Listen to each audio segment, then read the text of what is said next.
Okay, so yes,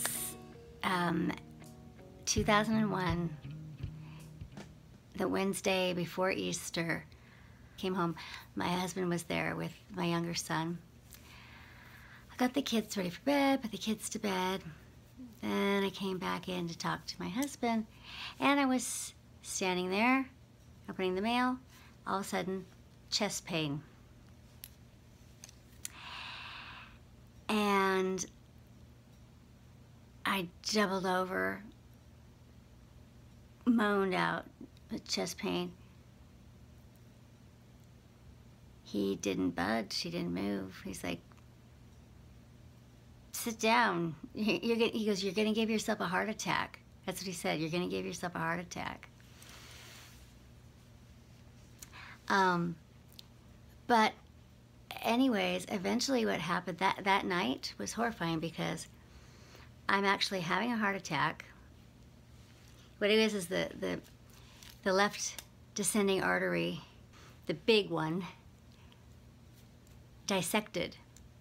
It's called spontaneous coronary artery dissection. Very, very rare, very rare. And when it does hit, usually it hits women who are in their childbearing years. It has to do with estrogen levels, but it's extraordinarily rare. It's like the leading cause of maternal death during childbirth, but that is so rare nowadays. That's what but I know that I willed myself to die. I know that I did. And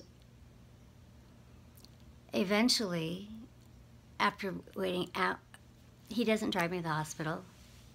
He actually diagnoses, we have this book, this medical book, and I was like, you know, we go get that book, and he looks it up, and he has like this flow chart you can follow, and he follows it. He diagnoses, looks like you're having a major coronary event. Get immediate medical attention. And then he went to bed. And he went to bed. And you know what I did? Yeah, good idea. You get some rest. I'll go lay down over here in the guest room and see if it doesn't get better. That's what I did. Mind you, my brother lived across the street. And my husband went to bed without the slightest fear that I would call my brother and he would look bad. He did that. He went to bed, left me there to die without a conscience about that, but even without the slightest worry that he was going to end up looking bad about it. That's how trained I was. That's how much he knew he had me.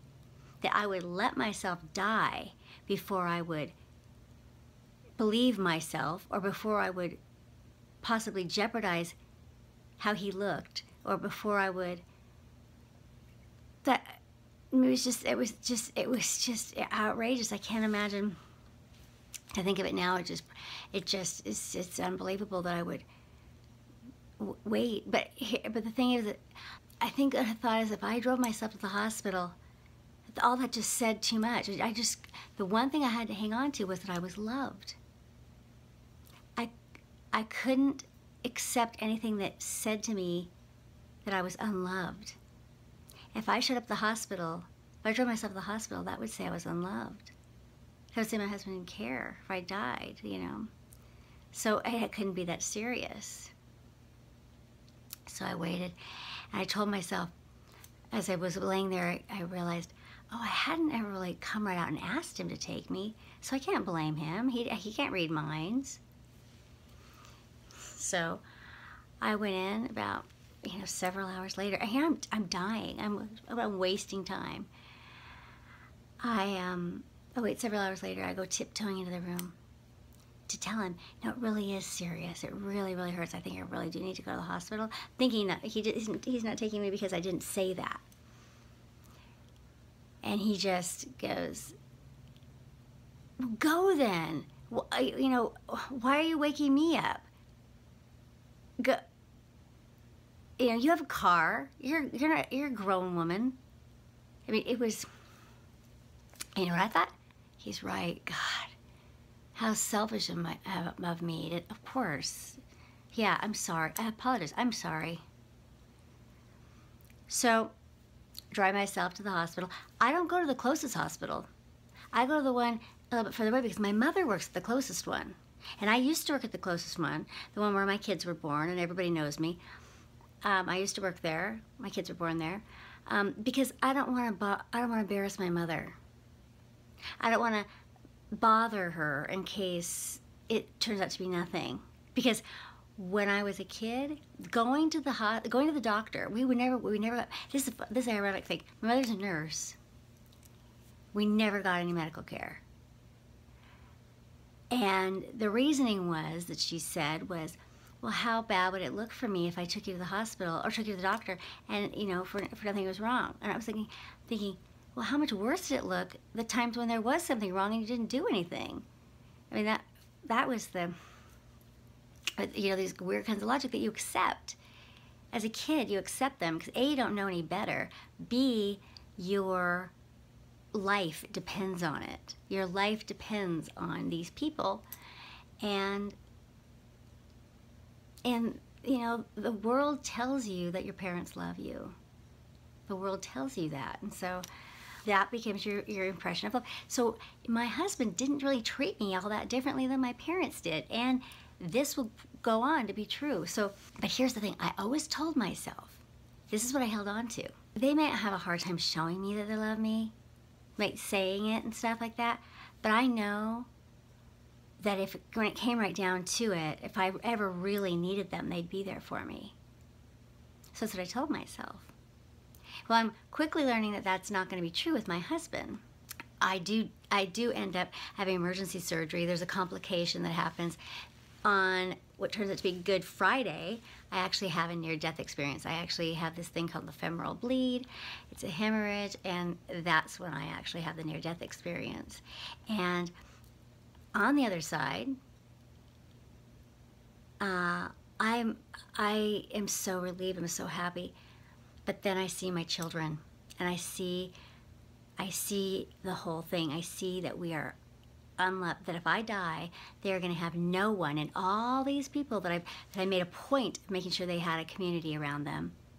I made a point of that because as a child, I felt like that's what saved my life, was the fact that I had my grandparents, and I had friends, and I had neighbors, and I had, you know, that's what I felt saved me. So I made sure I had a community around my kids and around me, you know, because, you know, I didn't want to I had a sixth sense about my parents that they can only take so much. So I felt like, I actually always felt like my parents shouldn't be my parents. We should have, like, I should have other, we needed to be like part of a bigger community that took care of us all, because they just weren't up to the job of being parents. But I see my kids on the other side, and they are orphans, but no one knows it.